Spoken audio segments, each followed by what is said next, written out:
Hey, you're listening to ConveYour on Learning and Development, and this is Jason Kelske. I'm your host. Today we are finishing up our series on microlearning questions and answers. So these are questions that ConveYour gets asked about microlearning, and it's part 5 of the 5-part series. So I'll let you go back and listen to the other portions as you want to. I'm not going to rehash them this time, but let's jump into question number 5, which is, what should I look for, or what should you look for in a microlearning platform? Now, we mentioned earlier that you want to spend money on delivery. So we're not looking for high cost in production. We are looking for high impact, high outcome, which means that you want to focus on your delivery. And here's why. Mobile devices have amazing benefits. We've discussed this already. The biggest benefit is that the information that you need is right there in the palm of your hand. However, accessing information quickly and easily has become the norm, which means that your participants have an experience in mind when they come to you to learn.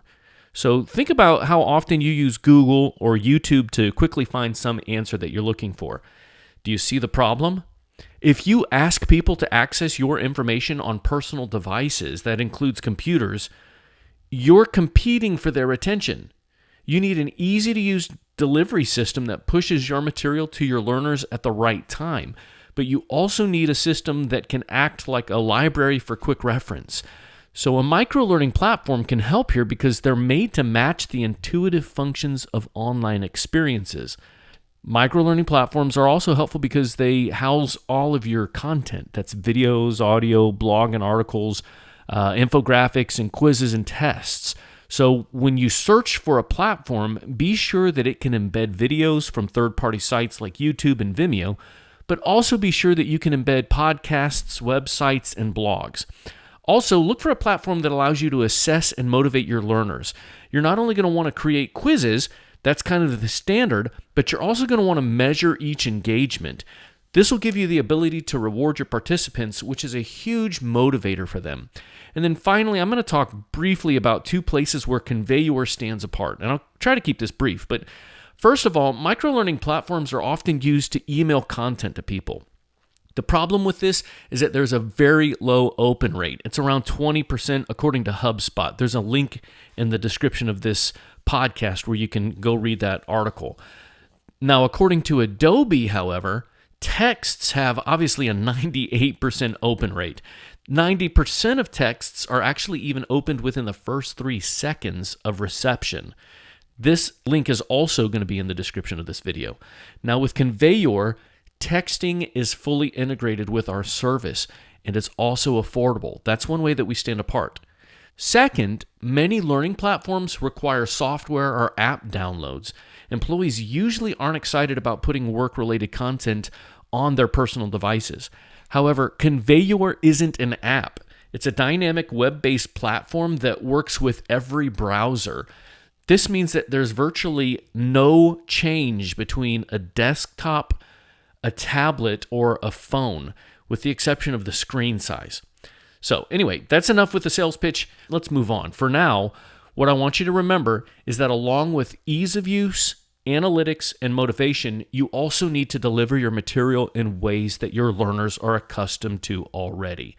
They're consumers. You have to remember that they're consuming other things, and if you deliver your material to them as if they were consumers, it will go a long way. Now, that's another conversation for another time. Are they really consumers? We could debate that, but they're consuming in other places. Keep that in the back of your mind. Now, to help you remember what to look for in a microlearning platform, in an e-learning platform, keep the acronym FOAM in mind. That's F-O-A-M, FOAM. It stands for functionality, on-par user experience, analytics, and motivation. For your ease of use, you can also access an infographic that has this FOAM acronym on it. You can find it at conveyor.com/microlearning. And again, that link is also in the description of this podcast. So wrapping everything up, let's consider the best practice. Your microlearning content should be used in a platform that has functionality, on-par experiences, analytics, and motivation. Now, real quick, as I close, I want to tell you, we wrote this article, we produced this podcast, we made a video on all this stuff because it's really difficult to find resources on microlearning. On top of this, much of the stuff that we found was trying to sell something. And while we are selling ConveYour, we're trying to save the sales pitch for another time. And even though I briefly talked about how ConveYour is separate from other services, I want to keep that brief. And I also want to let you know that we have a training outcome designer that's going to be released soon, and it's going to help you in the process of training people because you're going to be able to determine your outcome up front. Remember, we talked about that in part 4 of this 5-part series. So we're going to give you a tool in the coming weeks. It was developed by Stephen Ryan, our president and founder, and we know that it's going to be a huge asset to you. So be on the lookout for that. But for now, if you want to know what ConveYour has to offer, check it out, conveyor.com/microlearning-sample. And see if it meets your needs. In the meantime, again, look for more content that's coming out, read our blog, subscribe to our podcast, and with all that said, let me encourage you to take your time in researching microlearning, developing content for microlearning, and microlearning platforms. If you have any questions, please feel free to reach out. If this episode was helpful for you, comment, like, share, and do all that stuff that you're accustomed to.